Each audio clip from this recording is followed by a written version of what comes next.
ओम शांति। प्यारे भाइयों बहनों, जब जब अगस्त माह आता है, हम सबको, हम सब की प्यारी दादी, बड़ी दादी, दादी प्रकाशमणि जी की बहुत बहुत मधुर याद आती है। मैंने देखा है जैसे जनवरी माह का महत्व है, ब्रह्मा बाबा की याद पूरे जनवरी माह विशेष रहती है। वैसे तो बाबा की याद पूरे हर दिन हर पल रहता ही है, लेकिन विशेष जनवरी माह में बाबा की विशेष याद बनी रहती है। उसी तरह से जब जून माह आता है तो प्यारी मम्मा की मधुर स्मृति बनी रहती है। इसी तरह जब जब अगस्त माह आता है, विशेषकर 2007 के बाद, हम सब की प्यारी दादी, दादी जी की बहुत बहुत याद स्मृति बनी रहती है। आज आप सबको दादी जी के बारे में कुछ जो मैंने सुना है, अनुभव किया है, वो बताना चाहता हूँ। सबसे पहले तो दादी जी का व्यक्तित्व, बहुत महान व्यक्तित्व के धनी थे। दादी जी जैसे साकार में मैंने अब तक न किसी को देखा है, न अनुभव किया है। सचमुच जब भी कोई व्यक्ति दादी जी से मिलता था तो सदा सदा के लिए जैसे उनके मानस पटल पर दादी जी का वो बोलना, दादी जी का वो देखना, दादी जी का वो चलना छप जाता था। दादी जी लाखों के बीच में, लाखों के भीड़ में अलग दिखाई देती थी। दादी जी एक प्रकार से फरिश्ता बन करके चलती थी। सभी को ऐसा महसूस होता था ये कोई दिव्य फरिश्ता है, ये शांति दूत है। यज्ञ के लिए, हम सब के लिए एक बहुत गौरवशाली क्षण होते थे जब दादी कहीं किसी प्रोग्राम में जाती थी, किसी से मिलती थी। वास्तव में दादी सच्ची मीरा थी। मैं आप सबको बताना चाहता हूँ, मैंने दादी जी के जीवन के बारे में कई बार सुना, दादी जी के मुख से भी सुना। हम सब जो भाई बहनें समर्पित हैं, चाहे घर परिवार में रहते हैं, उन सब के लिए एक बहुत बड़ी प्रेरणा दादी सुनाया करती थी। दादी जी जैसे अपने लौकिक परिवार से छुट्टी लेकर के निकली, क्योंकि दादी जी के पिताजी जो थे वो ज्योतिषी थे। दादी जी के जन्म से ही उनके पिताजी को पता चल गया था कि ये घर में नहीं रहेगी, न सांसारिक जीवन जिएगी, ये तो मीरा बनेगी। तो जैसे ही दादी जी ने बाबा की श्रीमत से अपने पिताजी से छुट्टी लेने के लिए गए, उसी समय उनके पिताजी ने सहज रूप से छुट्टी दिया और दादी जी के पिताजी ने कहा, बेटी मुझे तो पहले से पता था कि तुम मीरा बनेगी। तो वास्तव में दादी सुनाया करती है, एक बार घर छोड़ने के बाद कभी भी दोबारा अपने लौकिक घर नहीं गई।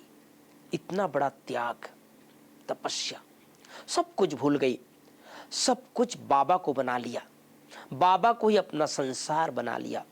बाबा ही लौकिक, अलौकिक, पारलौकिक माता पिता बन गए। तो वास्तव में दादी सच्ची मीरा बन गई। तीसरी बात, दादी जी प्यारे बाबा और प्यारी मम्मा की राइट हैंड बन करके रही। आप सबने चित्र देखा होगा, साकार में जब बाबा थे तो बाबा के साथ कहीं भी चित्रों पर भी दादी दिखाई देती है। मम्मा कहीं भी टूर पर जाती थी तो दादी को साथ लेकर के जाती थी। इसके पीछे एक बहुत बड़ा रहस्य समाया हुआ था। मैं कभी कभी सोचता था कि इतनी सारी दादियां हैं शुरू से, लेकिन मम्मा के साथ बड़ी दादी क्यों जाती थी? बाबा के आसपास भल दादी नहीं रहती थी, क्योंकि दादी सेवाओं में जाती थी, लेकिन फिर भी पारलौकिक माता पिता को, ब्रह्मा बाबा को भी, मम्मा को भी ये पता था ये यज्ञ को संचालन करने की निमित्त यही बच्ची बनेगी, दादी बनेगी। इसलिए बाबा और मम्मा साकार में रहते दादी की अलौकिक पालना करते रहे, उनको सिखाते रहे। कहते ना, जैसा संग वैसा रंग। तो बाबा और मामा का साकार संग का रंग दादी को लगा हुआ था। चौथी बात, दादी इतने वर्षों तक यज्ञ को चलाई लेकिन कभी भी हेडेक नहीं पाली। दादी को एक बार भोपाल में पत्रकारों ने पूछा कि दादी, आप इतने बड़े संस्था के हेड हैं, इतने सारे भाई बहनों को आप देख रेख में चलाते हैं, इतने सारी बहनें समर्पित हैं, इतने सेवा केंद्र हैं, कि आपको हेडेक नहीं होता? तो दादी ने बहुत सुंदर जवाब दिया था, जो हेड होता है उसे हेडेक होता है। मैं हेड नहीं हूं, मैं तो केवल निमित्त हूं। हेड तो केवल बाबा है, ऑलमाइटी है। तो कितनी सुंदर दादी जी की धारणा थी, हेड नहीं हूं इसलिए मुझे हेडेक नहीं है। पांचवी बात, बाबा दादी को पढ़ाई से बहुत प्यार था, परिवार से बहुत प्यार था। दादी को हमने अपने जीवन में प्रैक्टिकल में देखा। दादी रोज 4 बार मुरली पढ़ती थी। अमृत बिला योग के बाद दादी मुरली पढ़ती थी। जब तक स्वस्थ रही दादी हमेशा मुरली पढ़ती थी। क्लास में आकर कितना तन्मयता से, कितना रस भरी दादी मुरली सुनाती थी। ऐसा लगता था साक्षात सरस्वती बैठी है और ज्ञान वीणा बजा रही है। सुनते रहो ऐसा लगता था। तो पढ़ाई से बहुत प्यार था। तीसरी, दादी शाम को 4 बजे चाय पीते पीते मुरली पढ़ती थी और रात को सोने से पहले भी दादी मुरली पढ़ती थी।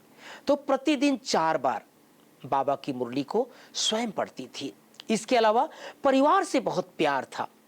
जो भी बाबा के बच्चे जो साकार में दादी को देखा है उनको पता है, अंतिम समय तक भी दादी हाल में आती थी, बाह पसारे सबको ऐसे बाहों में भरती थी। सब अपने हैं। बाबा की दादी के सामने कोई अनपढ़ व्यक्ति भी आता था, बुजुर्ग माता भी आती थी, कोई पढ़ा लिखा व्यक्ति भी आता था, छोटे बच्चे जैसे बन जाते थे। कोई वीआईपी भी आते थे। बाबा के बच्चे कई वीआईपी हैं, वो भी आते थे। वो भी ऐसा लगता था हम अपनी माँ से मिल रहे हैं, परिवार के मुखिया से मिल रहे हैं। हाल चाल पूछती थी, कैसे हो, घर में कैसा है, कारोबार कैसे चलता है। 2 मिनट के अंदर दादी अपना बना लेती थी। तो परिवार से बहुत प्यार। छठवीं बात, दादी की विशेषताओं में यज्ञ का बहुत सफल संचालन किया। आप सब जानते हैं, जब ब्रह्मा बाबा अव्यक्त हुए तो न सिर्फ यज्ञ वत्सों का संकल्प चला, बाहर वालों का भी संकल्प चला। अभी इनका यज्ञ कैसे चलेगा, अब तो इनका बाबा चला गया। कई लोग जो विरोधी होते थे वो चर्चा भी करते थे, अब शायद ये संस्था धीरे धीरे डाउन स्थिति में चली जाएगी या धीरे धीरे समाप्त हो जाएगी। लेकिन बड़ी दादी के अंदर इतनी कुशाग्रता थी, इतनी तीक्ष्णता थी कि दादी ने दीदी के साथ मिलकर इस यज्ञ को बहुत विस्तार किया। दादी ने सेवा की रूपरेखा बदली, अनेक दीदियों को यज्ञ में अनेक जिम्मेदारियां दी, देश विदेश का भ्रमण किया और लाखों आत्माओं को बाबा के नजदीक लाए। तो 69 से लेकर के 2007 तक यज्ञ को कई गुना बढ़ाया। उसके बारे में अनेक बातें हैं, लेकिन इतना ही जानना जरूरी है, यज्ञ का सफल संचालन प्यारी दादी ने किया। कईयों के मन में प्रश्न उठता है कि दादी इस समय कहां है। जो बाबा के बच्चे 2007 के बाद बने हैं, पिछले 2 साल, 4 साल, 5 साल, 10 साल के अंदर जो भगवान के बच्चे बने हैं, बाबा के बच्चे बने हैं, शायद उन सबको ये बात का ज्ञान कम हो। मैं आप सबको बताना चाहता हूं, जब दादी जी अव्यक्त हुई उसके बाद कई वर्षों तक दादी के बारे में अनेक संदेश आए।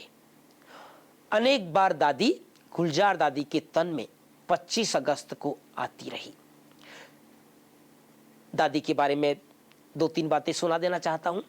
पहले तो बाबा ने बताया कि दादी का जन्म उस घर में हुआ है, उस परिवार में हुआ है, उस माँ बाप के पास हुआ है जो अनन्य भक्त है, अनेक प्रकार की साधनाएं करते हैं, अनेक प्रकार की धारणाएं अपने जीवन में बना रखे हैं। उसमें से पहला, पानी को भी भोग लगा करके पीते हैं। आप सोच सकते हो, कई बार हम लोग सिर्फ संकल्प करने सिखाते हैं कि पानी को दृष्टि दे करके पिएं, उसके लिए भी कई बार टाइम नहीं रहता है। लेकिन उनके माँ बाप इतनी पवित्र, इतनी धारणा युक्त कि पानी को भी भोग लगा करके पीते थे। दूसरा, दादी जी का जो माँ थी, उसके बारे में बाबा ने सुनाया कि दादी जी जब गर्भ में थी तब उसकी माँ को कभी यह नहीं लगा कि रे मेरे गर्भ में कोई बच्चा है, बल्कि यह लगता था कोई फूल है। इतना हल्कापन। दादी का जैसा नाम प्रकाशमणि, ऐसी ही दादी वो प्रकाश आत्मा बन करके गई गर्भ में, वो लाइट बन करके गई, तो इसलिए कभी भी उनकी माँ को भारीपन नहीं लगा। तीसरी बात, दादी जो है लड़का बन करके जन्म लिया है, बालक बन करके जन्म लिया है, और जिस घर में जन्म लिया है आसपास के लोग वहां पर आते हैं। इस शुरू बाबा ने संदेश में बताया है, और हाथ जोड़ते हैं। कोई देव आत्मा हमारे घर में आया है, कोई फरिश्ता हमारे घर में आया है। तो इतना सुंदर श्रेष्ठ जन्म दादी जी का हुआ है। तो दादी जी 2007 के बाद अब तक लगभग 16-17 साल के हो गए हैं, बालक बनकर के जन्म लिए हैं, और क्या क्या सेवाएं कर रहे होंगे ये तो भगवान ही जान सकता है। मेरा एक छोटा सा व्यक्तिगत अनुभव है बड़ी दादी के साथ। 87 में जब मैं ज्ञान में आया छत्तीसगढ़ राजनांद गांव में, थोड़ी दिन के बाद 88 में बड़ी दादी जगदलपुर गई थी, और वहां से लौटते समय दादी जी का राजनांद गांव सेवा केंद्र आने का प्रोग्राम था। हम राजनांद गांव और दुर्ग के बीच में एक छोटा सा कस्बा है सोमनी, वहां हम गीता पाठशाला बाबा का खोल के रखे थे। हमें पता नहीं था दादी का इतना व्यस्त दिनचर्या होता होगा। दादी हमारी दादी है करके हमने प्रोग्राम बना दिया कि दादी उस रास्ते से गुजर रही है, तो हमने सोचा कि दादी जी को अपने गीता पाठशाला लेकर के जाएंगे, और सामने बैनर लगा दिया, पोस्टर लगा दिया, और दादी जी के लिए कहा कि दादी जी हमारे गीता पाठशाला में 2 मिनट कदम रखे। और वैसे ही हुआ।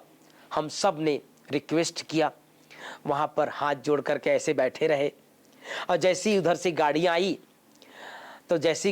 तो हमने दादी जी को कहा, दादी जी हमारा एक छोटा सा गीता पाठशाला है। तो दादी ने कहा चलो चलो चलते हैं। तो मुझे याद है भाई बहनों, इतनी महान दादी, इतनी बड़ी दादी अपनी गाड़ी से उतरकर, और हम लोगों ने फूल से सजा रखे थे गीता पाठशाला के रास्ते को, फूल डाल रखे थे। तो दादी जी उस फूलों में चल करके गीता पाठशाला तक गई थी। 88 की बात है। उसके बाद दादी जी ने पूछा ये कब से खुला है, कौन क्लास कराता है। तो उन दिनों मुरली मैं ही सुनाया करता था। तो दादी जी ने बहुत प्यार से, जैसे उसी समय पहली बार मैं दादी को देखा था, और इतना अपनापन लगा कि सचमुच वो यादगार है। उसके बाद तो हम सब राजनांदगांव सेवा केंद्र गए, राजनांदगांव में दादी जी का क्लास सुना। उसके बाद दादी जी को वहाँ से नागपुर जाना था बाई ट्रेन। तो स्टेशन पर गए, वहाँ पर दादी जी की ट्रेन 2 घंटा लेट थी। नागपुर से दादी को फ्लाइट पकड़नी थी। तो 2 घंटे तक स्टेशन पर बैठ करके इतना एंजॉय किया हम लोगों ने, इतना मस्त मजा आया कि दादी जी बार बार सबको अपना अनुभव सुनाती रही, सबको टोली खिलाती रही। वो 2 घंटा हमारे लिए स्वर्णिम पल था। वो ट्रेन का देर से आना भी एक कल्याणकारी था। तो सचमुच दादी जी के साथ तो वैसे अनेक अनुभव है। जब मैं ज्ञान सरोवर में आया तो शुरू से ही हमारे सूर्य भाई जी ने मुझे यहाँ का रोटी डिपार्टमेंट का निमित्त बनाया, और उसके बाद कई बार दादी जी से मिलना होता था। हम बहुत छोटे थे, हाइट में भी छोटे, उम्र में भी छोटे। तो कभी कभी सूरज भाई के साथ, हम भाई जी के साथ, दादी के साथ मीटिंग होता था साल में 2 बार, सीजन शुरू होने से पहले और सीजन पूरा होने के बाद। तो दादी इतनी घरेलू बातें बताती थी, अभी सीजन पूरा हो गया, अभी सब सामान की सफाई करो, सब देखभाल करो, सब ठीक ठाक है कि नहीं है। जैसे एक घर का मुखिया कैसे अपने बच्चों को समझाता है, उसी तरह से दादी जी हम सबको सिखाती थी, समझाती थी। कई बार दादी जी रोटी डिपार्टमेंट में आती थी, और रोटी डिपार्टमेंट में आकर के दादी ऐसी हंसी हंसी में कहती थी, रोटी कितना फूला, कौन सा रोटी नहीं फूला, कोई टेंशन तो नहीं होता है रोटी बनाने में। भाई बहन जो आते हैं, सबको गेस्ट जो आते हैं, उनको प्रॉपर भोजन मिलता है, नहीं मिलता है, कम ज़्यादा तो नहीं होता है। तो एक एक बातें दादी सिखाती थी। आज भी वो सब जो हमने जीवन में दादी के साथ का अनुभव किए हैं, वो सीखे हैं, वो हम सबके जीवन में काम आ रहा है। तो सचमुच हम सब के लिए दादी जी बहुत ही प्रेरणा स्रोत रही। हमने साकार में मम्मा बाबा को तो नहीं देखा, लेकिन ऐसा लगता है दादी को देखकर हमारा जन्म जन्म का उद्धार हो गया। और इस बात को सोच करके मन गौरवान्वित हो जाता है कि कल्प कल्प हम दादी की प्यार का, पालना का अनुभव करेंगे, दादी के सानिध्य का अनुभव करेंगे। ओम शांति।